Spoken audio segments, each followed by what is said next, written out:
Okay, we're ready to put the rear clutch and bell assembly back together in the CH80. What I've done is I've cleaned out the bell housing, got the glazing off with the sandpaper. I've done the same with this. Glazing causes slipping, and it's just, if you want to do a thorough job, do it right. Okay? Now this, for the owners, this is the spring that you want. Let me get a good background right here, if I can. That's what it looks like. It's just called a clutch center spring. There's only one of them. You don't want to use any oil or grease or anything where the belt's going to touch.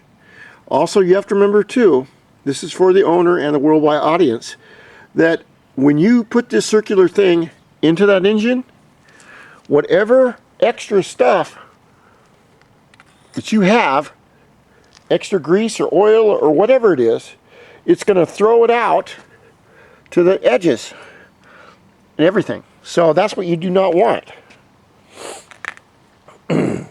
So I've replaced the spring. I put I've cleaned it. It'll have to be ordered. It's called a clutch center spring. The front part is a Variator. I did not take it off because there's not really a point to do it. It looks like the Variator here, it has 6 different throwout weights in it, which is hard for me to explain. But if the weights are packed with grease, then that would be a good thing for me to do. If I get this again, and I'm instructed to put the spring back on it, then I'll take this apart. And I've taken these apart 1,000 times. This is your starter gear. You just want a little bit of grease on the very end. Remember, this is spinning too, and if it spins, it's going to throw out oil. And if it throws that oil onto the belt, any oil on the belt or the clutch shoes is verboten. You do not want to do that.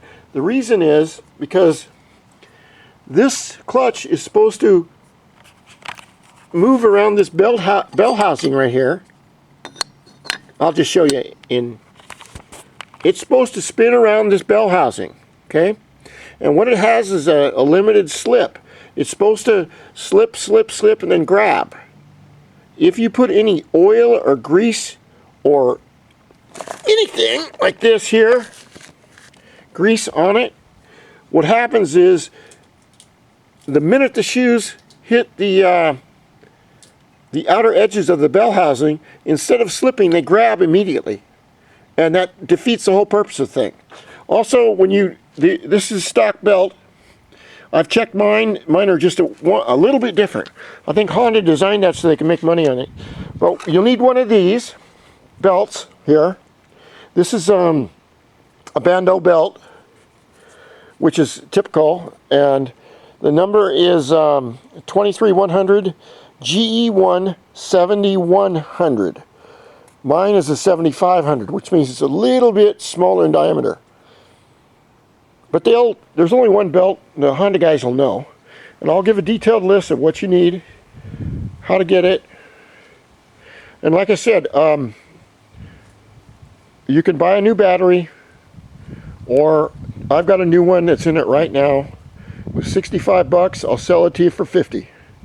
I can't do any better than that. It's brand new.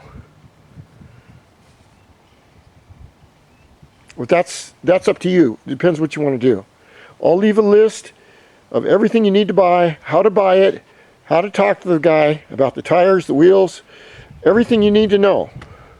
Because this bike is a true little gem. And it's starting to get hot, or starting to get sunny out. No, starting to get night out. And when I work on these things, I just get lost. And this is for the owner, and it's for the worldwide audience. That if you have a CH80, I don't know how many years they made the style like this. The one thing I really like about it, to tell you the truth, is this front end. You know what this front end reminds me of? This reminds me of my favorite car, which is a 1988 and a half black on black Lamborghini Countach Quattrovalvo. That's my dream car, and this looks just like the front bumper on it. It looks so cool, and it's retro. You won't find bikes like this nice at this preserved in, well, probably ever. Now, one thing you can get your parts, just letting the owner know and everything, you can get them at any Honda parts store and they'll charge you full price. Or you can go to eBay and you punch in 2001 Honda CH80, and they usually have a bunch of these that they've been parted out by some person. Maybe they'll have a seat, or they'll have any of the parts. But your plastic part's going to cost you a fortune. They're rare to come by. This seat right here, which I'm going to fix the seat. I'll take care of that gratis. This seat right here, they don't probably make it anymore. And it is probably $220, $240. But what you can do is you can get the cover, this black plastic cover, from an aftermarket company, take it to an upholstery shop, and they'll fix the seat for you. The problem with these bikes is they sit out in the sun, and these petroleum covers, they lose their petroleum, and they crack, and they get old. I mean, it's 22 years old. I just can't believe it. So anyway, that's where I am right now. I want to thank the owners for letting me work on it.